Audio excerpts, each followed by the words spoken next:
হায় হায়। বলে কেন? বলছে ওটা ওটা আলীর আব্বা, ওটা মওলা আলীর আব্বা। যত রাগ এখানে বের করে নে। আমার সাবজেক্ট ওইদিকে ছিল না ভাই, নারা লাগিয়ে দিল তো ইশকে আবু তালিব, ওইদিকে গাড়ি স্টিয়ারিং ঘুরে গেল। হ্যাঁ, আজকে আমরা খুশির মোমেন্টে আছি। তিসরা শাবান, মওলা হুসাইন। কোনোদিন অন্যদিন টাইম পেলে ইমানে আবু তালেবের উপরে যাব। কোরআনের বহু আয়াত যার শানে নাজিল হয়েছে, তার নাম হচ্ছে ইমরান। আলে ইমরান এখনো মানুষ খুঁজে পেয়েছে না। বলে আলে ইমরান কে? আলে ইমরান কে? ইমরান কার নাম ছিল? মওলা আলীর আব্বাজান আবু তালিবের নাম ছিল ইমরান। অনেক সূরা সিটিং ফেটিং এ গড়বড় করা হয়েছে, নাম পরিবর্তন করা হয়েছে, কিন্তু কিছু কিছু এর মধ্যে থেকেও গিয়েছে যে আজকে ওদের মুসিবত গলায় আটকিয়ে গিয়েছে।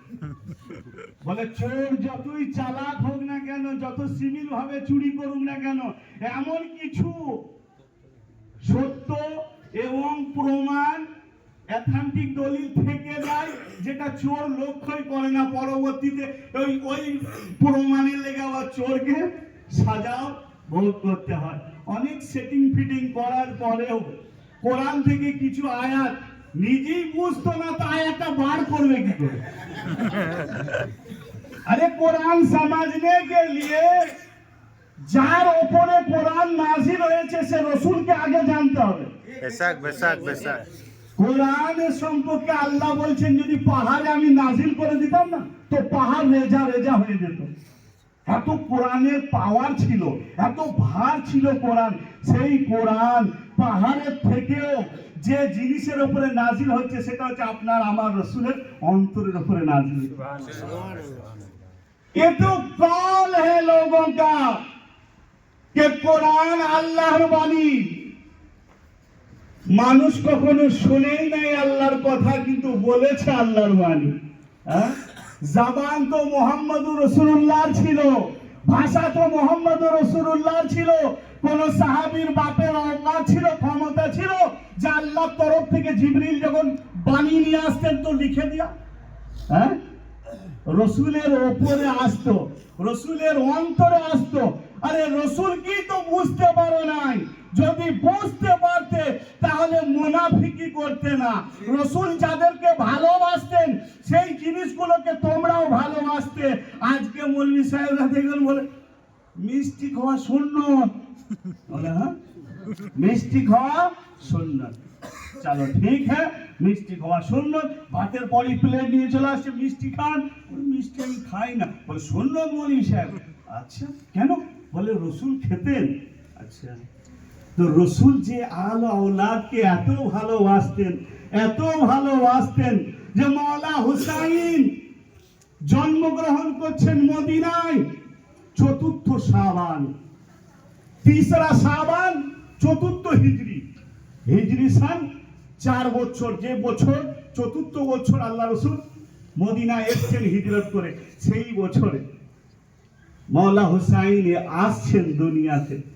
আল্লাহ রসুল সাল্লাল্লাহু আলাইহি সাল্লাম এসে বিটি ফাতেমার ঘরে এলেন আর বললেন কই আমার হুসাইন, নিয়ে এসো আমার কাছে। যখন আল্লাহ রসুলের কাছে নিয়ে আসা হলো, আগোশে রসুলে এলেন মওলা হুসাইন। রসুল আমার জবানটা বের করলেন, মুখে ভরে দিলেন আর চুষাইতে শুরু করে দিলেন। কে হুসাইন? যে হুসাইন দুনিয়াতে আসা মাত্র নবীর রব, নবীর জিভা মুবারককে চুষতে শুরু করে দিলেন, সেই ব্যক্তিত্বের নাম হচ্ছে হুসাইন। এই কয়েকজনের নসিব হয়েছিল যারা দুনিয়াতে আসা মাত্র নবীর লব চুষতে পেরেছিলেন। তার মধ্যে হুসাইন একজন। হুসাইন একজন। হুসাইন এলেন, আল্লাহ রসুল খুব খুশি হলেন। তো রসুলের খুশি হওয়াতে খুশি হওয়া সুন্নত না মৌলানা সাহেব? ওটা দেখতে হবে, ওটা দেখতে হবে। হাদিসটি আবার কি জাইফ জাল সহি, হাদিসের তো কি বলবো আপনাকে, সিহা সিত্তা। আহা, এমন ভাবে হাদিস লিখা হয়েছে এমন ভাবে তরতিব লিখে আছে, বলে সব থেকে বেশি রিওয়ায়াত বলে আবু হুরায়রা। আচ্ছা, আবু হুরায়রা থাকে খুব আহলে বাইয়াতের থেকেও কি গুরুত্বপূর্ণ কোনো ব্যক্তিত্বের নাম নাকি? বলে না না, ওইরকম কোনো ব্যাপার নাই মৌলানা সাহেব। আবু হুরায়রা বিড়াল পালতো, বিড়াল পুষতো তো, বিড়ালের বাপ ছিল আবু হুরায়রা। রাসূল বলেছিলেন একদিন ঝুটা দুধ খেয়ে নিয়েছিলেন। বলছে মৌলানা সাহেব একদিন রাসূল দুধ এটো করেছিলেন, মানে খেয়েছিলেন, খানিকটা থুয়ে দিয়েছিলেন। আবু হুরায়রা গিয়ে ওই দুধটা খেয়ে নিয়েছিলেন। বলে তারপরে এমন হতে লাগলো যে হাদিসের আম্বার লেগে গেল। সুবহানাল্লাহ। যে হোসাইন দুনিয়াতে আসা মাত্র লবে মুস্তাফা চুষছেন, রাসূল চুষাচ্ছেন, জিবা মুবারক চুষাচ্ছেন, সেই হোসাইনের রিওয়ায়াত করা হাদিস সিয়াসিত্তা থেকে দেখাও আমাকে আছে? না। আমি স্টাডি করেছি, পাই নাই। আপনি পেলে আমাকে কন্ট্যাক্ট করবেন, হাদিসটা আমার দরকার আছে। তাহলে হুসাইনের রিওয়ায়াত করা হাদিস নেই। হুসাইন কোথা থেকে রাসূলকে দেখলেন? বলে আবু হুরায়রা খাইবারের যুদ্ধের পর ঈমান এনেছে। খাইবারের যুদ্ধ নবীর 60 বছর বয়সে হয়, আর 63 মানে 3 বছর রাসূল দুনিয়াতে জাহিরি হায়াতে ছিলেন। ওই যুদ্ধের পরে ওই 3 বছর আবু হুরায়রা রাসূলকে দেখলেন আর হাদিসের আম্বার লাগিয়ে দিলেন ঝুটা দুধ খাওয়ার লেগে। আর যে হোসাইন এজিদকে যখন এজিদ ও পেশকাশ করলো না, যে মারওয়ানের হাতে চিঠি লিখে পাঠালো, বললো হোসাইনের বায়াত আমার খুব দরকার। বলে কেন? বলে খুব ইম্পর্টেন্ট। হোসাইন যদি আমার বায়াত করে নেয় গোটা পৃথিবী আমি ফাতা করে নেবো। যদি হোসাইন বায়াত করে নাই, হোসাইনের বায়াত আমার খুব দরকার। তো যখন মারওয়ান গিয়ে বলল হোসাইন, তো হোসাইন বললে আমি আমার মতো একটা ব্যক্তিত্ব, ইয়াজিদের মতো একটা ব্যক্তিত্বের হাতে কি করে বায়াত হয়? কি করে বায়াত হয়? আমি দিন কোন মাদ্রাসা থেকে শিখি নাই, কোন মসজিদ থেকে শিখি নাই, কোন ব্যক্তির কাছ থেকে শিখি নাই, আগো সে নবী থেকে শিখেছি।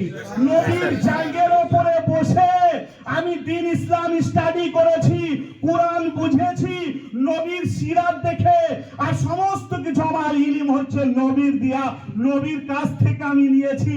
আমি এজিদের মতো ব্যক্তি নয় যে ফুপুর সঙ্গে বিবাহ করা জায়েজ করে, যে বোনের সঙ্গে বিবাহ করা জায়েজ করে, যে ড্রিঙ্ক করে, যে সোনা পরে, যে সোনার ব্যবসা, মদের ব্যবসা নিজের ঘরে করে। ওই এজিদের সঙ্গে আমার তুলনা করছে। কার হাতে কাকে বায়াত গ্রহণ করতে বলছে? হ্যাঁ, মওলা হোসাইন কোন ব্যক্তিত্বের নাম? যে হোসাইন রসুলের কোলে বসে দ্বীন ইসলাম শিখলেন, রসুলের কাঁধে। এই যে ফারুক ভাই বলছিলেন না যে রসুলের কাঁধে বসে, ঈদের দিনে রসুল যখন যেতেন না, তো তখন কাঁধে 2 নওয়াসাকে বসিয়ে নিতেন। 1 বছরের ডিফারেন্স। হিজরি সালের 3য় বছরে মওলা হাসানের জন্ম, 4র্থতে মওলা হুসাইনের জন্ম। 1 বছরের ব্যবধান। 2 নওয়াসাকে বসিয়ে নিয়ে যখন যেতেন, রাস্তা দিয়ে বেরোতেন, তো লোকে বলতেন আহা সওয়ারি কিতনা আচ্ছা। বলে সওয়ারি কিতনা আচ্ছা নেই, ये तो बताओ सवार कितना अच्छा है। রসুল হুবাহু, লাবি থেকে নিয়ে পা পর্যন্ত হাসান, আর এখান থেকে নিয়ে হুসাইন, ডুপ্লিকেট আল্লাহ রসুলের মতো। আল্লাহ রসুলের জন্য বলেছিলেন আউদালুনা মুহাম্মদ, ও আওসাতুনা মুহাম্মদ, ও আখিরুনা মুহাম্মদ, ও কুল্লুনা মুহাম্মদ। আমরা প্রত্যেকটা দেখছো, কিন্তু আমরা সব হুবাহু মুহাম্মদ। আল্লাহ বলছেন আমি লুকায়িত একটা খাজানা ছিলাম, সম্পদ ছিলাম। আমি যখন ইচ্ছে করলাম তখন নূরে মুহাম্মাদি সৃষ্টি করলাম। আর নূরে মুহাম্মাদি থেকে প্রথমেই একই রকম, একই সিফাতের, একই বৈশিষ্ট্যের, একই ব্যক্তিত্বের, একই রকম হুবাহু আমি 14টা নূর তৈরি করলাম। আর ওই 14 নূর থেকে কাটতে কাটতে এবারে এই যে আমরা বসে আছি না, মওলা আলী বলছেন আমার আশিকান, আমাদের মুরিদান, আমাদের ভক্তরা হচ্ছে আমাদের ওই নূর থেকে তৈরি করা হয়েছে। তকদিরের উপরে নাজ করেন ভাই, নারা লাগাচ্ছিল না, মর যাও তো আলী আলী, আমার কবরেও লিখে দিও আলী আলী।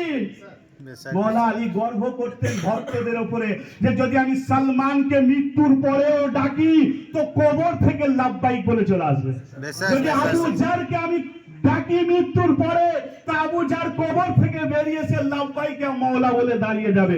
মেকদাদকে ডাকি, হুসাইফাকে ডাকি, মালিককে আশতারকে ডাকি তো ওই কবর থেকে বেরিয়েছে লাব্বাইকে মৌলা বলে।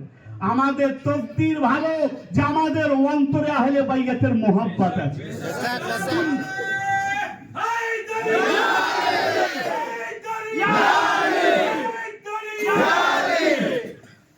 আমাদের কোন দুনিয়ার কোন লালসের দরকার নাই, কোন যোগ্যতার দরকার নেই, কোন সম্পদের দরকার নেই।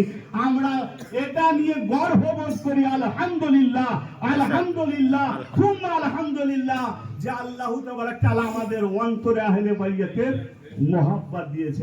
একটা খাজানা, একটা সম্পদ আমার মুখ থেকে নয়, খাজা গরিব নওয়াজ হিন্দের ওলি আতায়ে রাসূল যিনি আমাদেরকে কলমা পড়িয়েছেন উনি বলছেন শাহ হুসাইন, বাদশাহ হুসাইন, দিন হুসাইন, দিন পানাহ হুসাইন, सरदार नादाद दर दस्ते यजीद हक्का के बिना ला इलाहा अस्त हुसैन। মওলা হুসাইনের মোহাব্বত আমাদের অন্তরে আছে, এটা আমাদের খাজানার থেকে কম নয়, মূল্যবান সম্পদের থেকে কম নয়। আজ যদি না বুঝতে পারেন, যেদিন ইন্তেকাল করবেন, যেদিন দুনিয়া থেকে যাবেন, সেই দিন কবরে গিয়ে বুঝতে পারবেন যে হ্যাঁ আজকে ওই ইমাম এসেছেন যে ইমামের জন্য আল্লাহ কোরআনে বলে ইয়াউমা নাদউ কুল্লু উনাসিম বিইমামিহিম। আমি প্রত্যেকটা ব্যক্তিকে তার ইমামের সাথে হাসরের ময়দানে তুলবো। আজ মানো যে যাকে মানবে মানো, যে যাকে ইমাম বলে মানবে মানো, আমার কোনো দুঃখ নেই, শিকওয়াও নেই। কিন্তু আমাদেরকে বলতে শোনা যে ইমামকে আমরা দুনিয়াতে যিনাদেরকে ইমাম মেনেছি, কাদেরকে ইমাম মেনেছি? আমরা 14 মাসুমকে ইমাম মেনেছি, আমরা ইমাম মেনেছি, নামাজকে ইমাম মেনেছি, আমাদের মুর্শিদগণকে ইমাম মেনেছি। কবরে যখন চলে যাব তখন একটা জিনিস দেখতে পাবো কি, আমাদের ইমামরা দুনিয়ায় থাকতে আমাদেরকে বলে গেছেন দুনিয়াতে থাকতে কোন রকম মন খারাপ করবে না, কোনো মুশকিলে পড়বে না, কোন জায়গায় পড়বে, কোন ইমতিহানে পড়বে, কোন খারাপ সময়ের সম্মুখীন করতে হয় তখন যদি পড়বে তো একটা কথা একবার মনে মনে আমাদেরকে স্মরণ করবে, যদি দিনের আলো বের হওয়ার পূর্বে তোমার মুশকিল কুশাই না করে দিই তো আমাকে মুশকিল কুশা বলো না।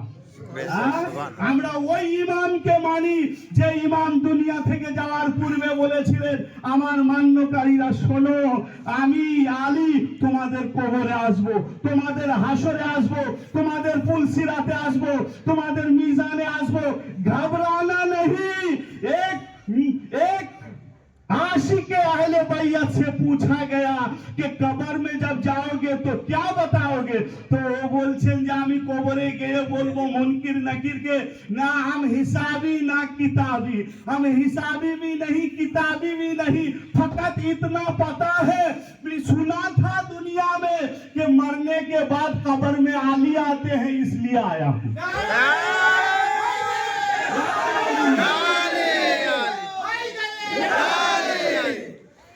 কোন ইমাম বলেছেন যারা জিন্দা নবীর জিন্দা ইমাম যখন জিন্দা ছিল সেই সময়তে রাসূলকে যুদ্ধের ময়দানে ছেড়ে দিয়ে পালিয়ে যেত, সেই ইমামগণকে ইমাম মানছেন যারা রাসূলকে জিন্দা অবস্থায় সাহায্য করার জন্য আসে নাই।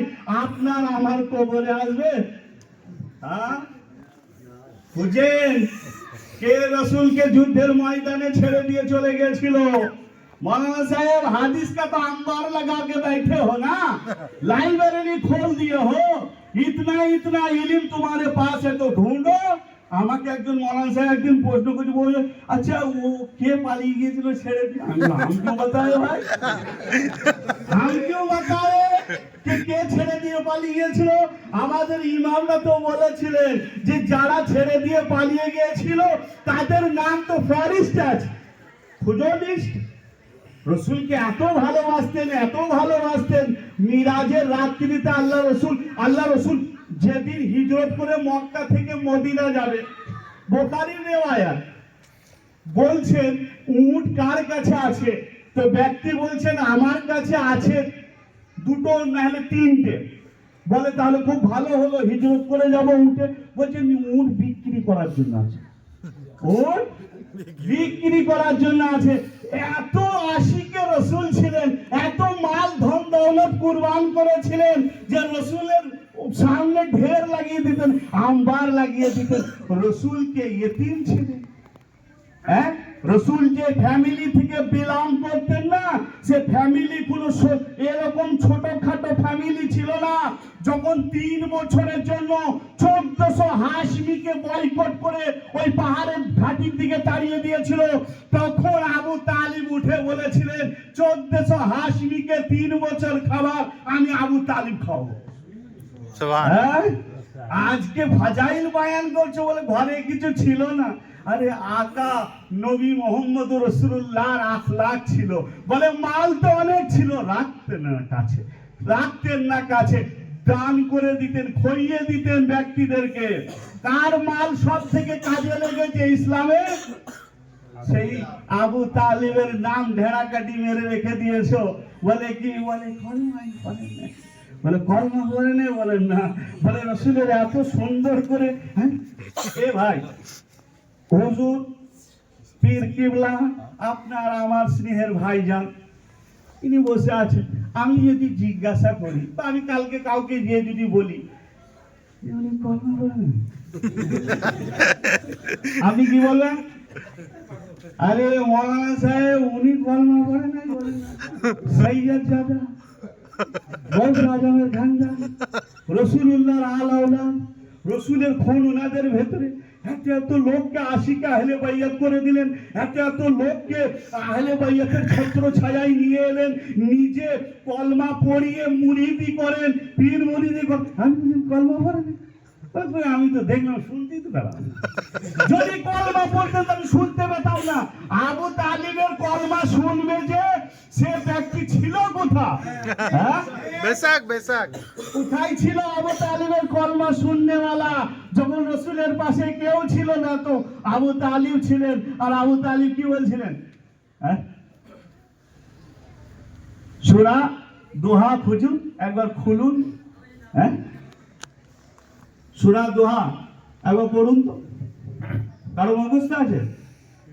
আল্লাহ তাবারক ওয়া তাআলা সূরা দোহাতে বলেছেন যে যখন আমি আপনাকে ইয়েতিম দেখলাম, তখন আমি আপনার রেহনুমাই করলাম, মানে আমি আপনার গার্জিয়ান হলাম। আমি যখন আপনাকে ইয়েতিম দেখলাম, তখন আমি আপনার গার্জিয়ান হলাম। আচ্ছা, গার্জিয়ান ইয়েতিম অবস্থায় রসুলের কে হয়েছিল? আবু তালিব। তো আবু তালিবের কাজ আল্লাহ বলছেন যে আমার কাজ। আবু তালিবের কাজ মানে আবু তালিব যেটা করেছেন সেই কাজটা আল্লাহ বলছেন যে আমি করেছি। হে রাসূল, আপনাকে যখন আমি ইয়েতিম দেখলাম, তখন আপনাকে আমি আপনার অভিভাবক দিলাম বা অভিভাবক হলাম। তো অভিভাবক তো আবু তালিব হলেন। আল্লাহ এখানে কেন বলছে যে আমি তোমার অভিভাবক হলাম? যার কাজকে আল্লাহ নিজে বলেন আমার কাজ, সেই আবু তালিবের কথা বলছো? ईमान तो तुमको ऐसे ही मिल गया ना। ईमान नाम ही হচ্ছে আহলে বাইয়াতের মোহাব্বত। যে অন্তরে আহলে বাইয়াতের মোহাব্বত নাই, লাখো কোরআন পড়ুক, লাখো হাদিস পড়ুক, লাখো অন্যান্য কিছু পড়ুক, ঈমান ওর ভেতরে জানে কানি যাবেই না। ওর ভেতরে কলমা তো ওই ব্যক্তি পড়বে যে ব্যক্তি মুশরিক ছিল, যারা লাত ও মানাতের পূজা করত, যারা 360টি মূর্তি কাবার ভেতরে ভরে গড ঈশ্বর প্রতিপালক বলে পূজা করত।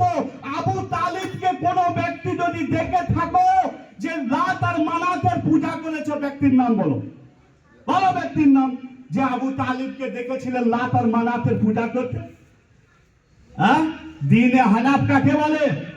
রসুল নিজের নবুয়াত প্রচার করার পূর্বেও কিছু মুসলমান ছিল যারা দিনে হানাফে ছিল, সেটা হচ্ছে রসুলের খানদান, রসুলের খান্না বাপ দাদু। এই যে হযরত আব্দুল্লাহ আলাইহিস সালাম, ওনার আব্বা যান, ওনার যখন মায়ের গর্ভে উনি দুনিয়া থেকে চলে গেলেন, 6 মাসের গর্ভে ছিলেন, বাপ আব্দুল্লাহ চলে গেলেন। তারপরে দুনিয়াতে রসুল এলেন এতিম হয়ে, 6 বছর বয়সে মা চলে গেলেন। আচ্ছা, মা আব্বা এনাদের সম্পর্কে আপনি কি বলবেন? যে এনারা রসুল কলমা পড়তে বললেন, ওইখানে তো আবু তালেবের ব্যাপারে বলছে যে কানে কানে বললো যে চাচা কলমা পড়ে নাও। আলী অনেক দূরে ছিল, শুনে নিলেন, বহুত দূরে ছিল, বলছে চাচা কানে কানে কি বললো? বললো কলমাটা পড়ে নাও। আবু তালেব বললো আমরা আমার বাপের ধর্মটি। আচ্ছা, বাপের ধর্ম তাহলে কি ছিল? আসুন আপনাকে নিয়ে যাই। রসুলের যখন কলমা প্রচার হয় নাই, কোনো মুসলমান হয় নাই, তখনও কি কোনো মুসলমান ছিল? তো কোরআন সাক্ষী দিচ্ছে যে হ্যাঁ, ওরা দিনে হানাফের মধ্যে ছিল, দিনে ইব্রাহিমের মধ্যে ছিল, দিনে ইসমাইলের মধ্যে ছিল। এইখানেও যদি আপনি প্রুফ করতে যান, তাহলে নবীর মা বাপ চাচা দাদু ইনারা সব দিনে ইব্রাহিমিতে ছিলেন। বেসাক হ্যাঁ? বেসাক এখান থেকেও কাফের মুশরিক সাব্যস্ত হয় না, প্রমাণিত হয় না। তাহলে আপনি ফিটিং কোথা করছেন? এসে বলছে যে যখন কানে কানে বললো আবু তালিবকে চাচা কলমা পড়লেন, তো ওইখান থেকে শুনে নিল যে চাচা কলমা পড়বো না বল। তো চাচা যদি বলে থাকেন যে আমি দিনে হানাফের মধ্যে আছি, আমি আমার বাপ দাদুর ধর্মতে আছি, তো তাহলে ওঠাও। বহু মুফাসসির কিতাব লিখেছেন যে নবীর বাপ তিনার বাপ তিনার বাপ, নবীর মা তিনার মা তিনার মা, ইনারা সব ঈমানদার ছিলেন। বেসাক হ্যাঁ, আবু হুরাইরা। হ্যাঁ, তাহলে আমি কি বলছি? নবীর মা তিনার মা তিনার মা, ইনারা সব ঈমানদার ছিলেন। নবীর বাপ তিনার বাপ তিনার বাপ, ইনারা সব ঈমানদার ছিলেন। তাহলে এই ঈমানদার বংশে আল্লাহ তাবারাক তাআলা একজন নবীকে পাঠাচ্ছেন। আপনি যদি বলেন মৌলানা সাহেব যে ইনারা সব বেঈমান ছিল, তাহলে এরকম হয় যে নবীকে আল্লাহ তাবারাক তাআলা পাঠাচ্ছেন আর ওই বংশে পাঠাচ্ছেন, ওই মায়ের গর্ভে পাঠাচ্ছেন যারা কলমায় পড়েন। হ্যাঁ, জি জি জি, হযরত ইবনে আব্বাস। ও জি, এগুলো নিয়ে খুব মোতালা করেছি ভাই, এগুলো নিয়ে ঘাটাঘাটি গানি করেছি, আমার হজম হয় নাই। আপনি যদি কালকে আমার সামনে বসেন তো বসতে পারেন, ইলমি গুপ্তগু হবে, গালিগালাজ নয়, কোন রকম কটাক্ষ, কোন রকমের মানে টন্টিং গালিগালাজ কিচ্ছু না, ইলমি বাহাস হবে। আপনি আমাকে বোঝাবেন, আমি আপনাকে, আমি আমার দলিল দেবো, আপনি আপনার দলিল দেবেন, দেখা যাবে কে কোথায় কি হচ্ছে, পাস হবে। এক কথায় আপনাদেরকে বলি, এগুলো সব আলে উমাইয়াদের ষড়যন্ত্র ছিল। বেসাক এগুলো সব নবীর ওই দুশমন, একদম জন্ম থেকে নিয়ে রসুলের ইন্তেকাল পর্যন্ত এরা দুশমনী শত্রুতা করে এসছে। আর এরাই রসুলের ইন্তেকালের পর ক্ষমতা এরাই দখল করে। অনেক মৌলভী সাহেবকে শুনতে দেখবেন এজিদের কোনো দোষ না, হ্যাঁ, বলে এজিদকে না ভালো বলো না খারাপ বলো। কে বলেছে? বলে ইমাম আবু হানিফা বলেছে যে না খারাপ বলো না ভালো বলো। ইমাম আবু হানিফা উনি বলেছেন আমার কাছে এতটা তথ্য নেই যে আমি এনাকে খারাপ বলি, বা আমার কাছে এতটা তথ্য নেই যে আমি ওনাকে ভালো বলি। আমি জানি না ওনার কাছে কতটা ইলিম ছিল, যে ইলিম দ্বারা উনি নেপে দেখলেন যে এটি খারাপও বলা যাবে না ভালোও বলা যাবে না। ও আল্লাহু আলাম কত ইলিম ছিল কি না ছিল। আমার কথা একটা কথা, যে যে ব্যক্তিকে খারাপ বলতে, আলে উমাইয়াদের শাসন ব্যবস্থাকে খারাপ বলতে কোন ইমাম ওনার পরে ইমামে শাফি একদম বা এলান বলেছিলেন যে ইয়াজিদ এমন একজন ব্যক্তি ফাসিক ফাজিল ছিল যার কুফরিয়াতে সন্দেহের কোনো অবকাশ নেই। এরা সব ওই রকম ছিল। আচ্ছা, ইয়াজিদকে খেলাফতের মসনদে বসাইল কে? হ্যাঁ, এই যে এত কিছু সিস্টেম, আপনি একবার খালি এই জিনিসগুলোকে একটু লাড়া ঘাটা করবেন, দেখবেন বুঝতে পারবেন। যে যে যে সবুর ধৈর্যের নিয়ে ইসলামকে তার নির্দিষ্ট জায়গাতে পৌঁছে দিয়ে গেছেন, তিনারা হচ্ছেন এই আহলে বাইয়াতের পরিবার পরিজন। কি দুঃখ ছিল জানেন মাওলা আলীর অন্তরে? রসুলের ইন্তেকালের পর কোন ব্যক্তি মাওলা আলীকে সালাম করতো না। বিবি ফাতেমাকে এসে মাওলা আলীকে দুঃখ বলতেন, বলতো ফাতেমা জানো আমাকে তোমার আব্বার ইন্তেকালের পর আর মানুষ আর সালাম করে না। কে ছিলেন মাওলা আলী? কে ছিলেন মাওলা হাসান মুস্তাফা? আল্লাহ তাবারাক তাআলা ইন্নাল্লাহা মা'আস সাবিরিন বলেছেন, সবুরকারীদের সঙ্গে আমি আছি। আহলে বাইয়াত এমন সবুর করে দেখিয়ে দিয়ে গেছেন যে কোরআন হচ্ছে থিওরি, আহলে বাইয়াত হচ্ছে প্র্যাকটিক্যাল।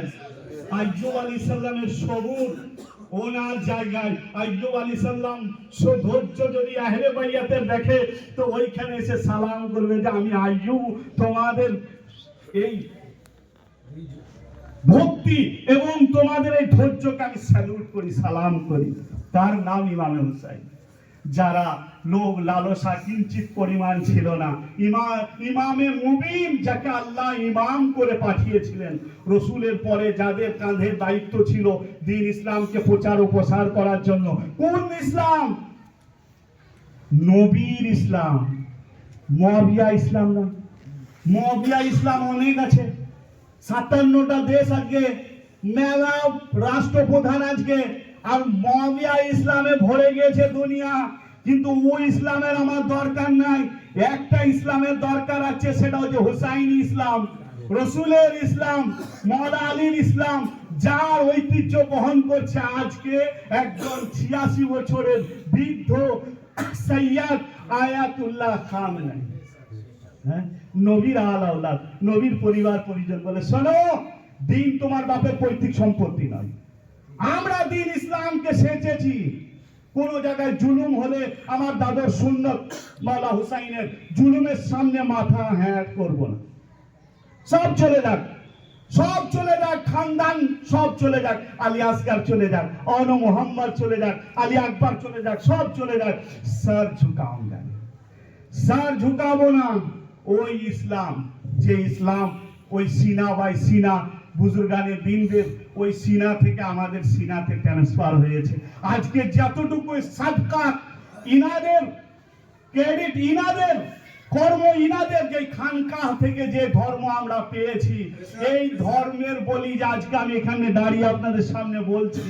আমিও কোনো মাদ্রাসা থেকে পড়েছি, আমিও কোনো জায়গাতে পড়েছি, আমারও মাথায় ওই সমস্ত প্রশ্ন ছিল, কিন্তু আমি স্টাডি করতে করতে খুঁজতে খুঁজতে এই ইনাদের সাদকায় ওসিলায় আজকে এমন একটা ইসলামের আমরা পরিচয় পেয়েছি যেটা হচ্ছে হুসাইনি ইসলাম, যেটা হচ্ছে হুসাইনি ইসলাম। আর এই হুসাইনি ইসলামের খুব অভাব আছে, এই হুসাইনি ইসলামের অভাব আছে, এই হুসাইনি ইসলামের খুব অভাব আছে। ব্রাদার ইসলাম, যে ইসলাম আমরা জানতে এসেছি, এই যে খানকা এসছি না, এই খানকা থেকে সম্পর্ক অটুট রাখবেন, কখনো ছাড়বেন না। এখান থেকে আমরা ওই ইসলাম পাবো যে ইসলাম প্রকৃত ইসলাম, রসুলের দিয়া সুন্নত, রসুলের দিয়া নামাজ, রসুলের দিয়া কলেমা, রসুলের দিয়া হজ, রসুলের দিয়া যাকাত, এই সমস্ত কিছু আমাদের দরকার আছে। মুআবিয়ার দিয়া, আলে উমাইয়াদের দিয়া, আবু সুফিয়ানি ইসলামে আমাদের কোনো দরকার নেই। ওই ইসলামকে ওরা তহস নহস করেছিল, জানেন? রাবি ক্রয় করে হাদিস বর্ণনা করা হতো, রাবি ক্রয় করা হতো, কি কিনা হতো। একটা সময় ছিল আহলে বাইয়াতের প্রেমিকদের উপরে খুব জুলুম হয়েছে, জেলখানা ভর্তি করা হতো। যে বলতো আমি আহলে বাইয়াতকে মোহাব্বত করি, নাও ভরে দাও, নাও ভরে দাও, নাও ভরে দাও। আজকে আমরা এমন আজাদি জিন্দেগি পেয়েছি, একটু রোগ টোক আছে, কিন্তু তাও ওটাকে আমরা কিছু মনে করি না। একটু রোগ থাকলেও কিছু মনে করি না। যদি ইসলাম প্রকৃত ইসলাম আপনার ভেতরে ঢুকে যায় তো আপনি আমাকে অ্যাকসেপ্ট করবেন, বুঝতে পারবেন। যদি ইসলাম আপনার ভেতরে না ঢুকে প্রকৃত, আপনি আমাকে অ্যাকসেপ্ট করতে পারবেন না। কেন? এই ইসলাম আমাদের কাছে যে এলো, আজকে আমরা এই যে খুলাম বলতে পারছি, আলহামদুলিল্লাহ, শুকর আলহামদুলিল্লাহ, যে আল্লাহ আমাদেরকে প্ল্যাটফর্ম দিয়েছেন, যে আল্লাহ আমাদেরকে সময় দিয়েছেন যে আজকে আমরা বলতে পারছি। একটা সময় ছিল জানেন, আহলে বাইয়াতের নাম কোনো ব্যক্তি যদি মুখে উচ্চারণ করত, কেউ বলেও দিত যে আমি নবীর আল্লাহ পরিবার পরিজন, তো আমি সাদা, তার উপরে এত জুলুম হতো, জেলখানায় ভরে দেওয়া হতো, ফাঁসি দেওয়া হতো। জানেন ইমামে হোসেন, আমরা জানি ইমামে হোসেনকে শহীদ করার পর বলে আর কোনো অত্যাচার হয় নাই। হ্যাঁ, প্রত্যেকটা আহলে বাইতের মেম্বারদেরকে জেলখানাতে ভরে, কাদেরকে জেলে ভরা হতো? ইমামদেরকে। ওয়াক্তের সময়ের ইমাম, যিনি রসুলের প্রতিনিধি, নায়েবে রসুল, তাদেরকে ওই জেলখানায় ভরে, তাদেরকে জান্দানে রেখে কাউকে 14 বছর, কাউকে 12 বছর নির্মম ভাবে শহীদ করে লাশকে ফেলে দেওয়া হতো। এরকম একটা সময় ছিল। আজ সে সময় নেই। আজকে মুখে তালা দেওয়ার মতো নেই কেউ, আজকে আটকাবার মতো কেউ নেই। এই আহলে বাইয়াতের সাদকা যে ওনারা আজকে আমাদেরকে যে দিন পৌঁছে দিয়ে গিয়েছেন। এই যে গ্রামে গ্রামে আজকে মাতম হচ্ছে, মাতম আটকাও কেন? এই মাতমের মধ্যেই অরিজিনাল ইসলাম বেরিয়ে আসবে। কি ইসলাম বেরিয়ে আসবে? অরিজিনাল ইসলাম বেরিয়ে আসবে, রসুলের ইসলাম বেরিয়ে আসবে, আহলে বাইয়াতের ইসলাম বেরিয়ে আসবে, হুসাইনের ইসলাম বেরিয়ে আসবে, গৌসে আজমের ইসলাম বেরিয়ে আসবে। আটকাও মাতম দেখে, কি বলো? ফতোয়া লাগাও মাতমের উপর। হ্যাঁ, কান্না করতে হয় না, হ্যাঁ কান্না একদম করা যাবে না, রসুল নিষেধ করেছেন।